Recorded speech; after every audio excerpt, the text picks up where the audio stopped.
যে কোনোবা এটা দিনা যদি কেবিনেট বৈঠকত কোনোবা এজন মন্ত্ৰীয়ে কেবিনেট নুশুনি মোবাইল চাই আছে তাৰো ফোন মই পিছ মুহূৰ্তত পাওঁ অমুকৰ কেবিনেট চলি থাকোতে অমুকে মোবাইলটো কিয় চৈ আছিল তাৰ ৰিপৰ্টটো ল'ব লাগে আৰু আমাৰ মন্ত্ৰীসকল তাৰ ভুক্তভোগী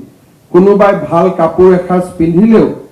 তাৰ পৰীক্ষা হয় যে কি কাপোৰ আগৰ পৰাই পিন্ধি আছিল নে নতুনকৈ কাপোৰ পিন্ধিব শিকিছে অৰ্থাৎ স্কুটিনি বহুত বেছি আমি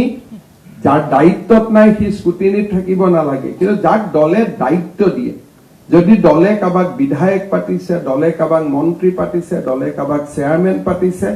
তাৰ ওপৰত স্কুটিনিও হ'ব লাগিব যেতিয়া আমাৰ দলত বিতৰ্ক হৈছিল যে থাৰ্ড গ্ৰেড ফৰ্থ গ্ৰেড চাকৰি হ'ব লাগে কাৰ্যকৰ্তাসকলে চাকৰি পাব লাগে মোৰো সাহস নাছিল যে মই কেনেকৈ কাৰ্যকৰ্তাসকলক না কৰিম অমিত শাহ ডাঙৰীয়াৰ মিটিং হ'ল বিধায়কসকল উপস্থিত আছিল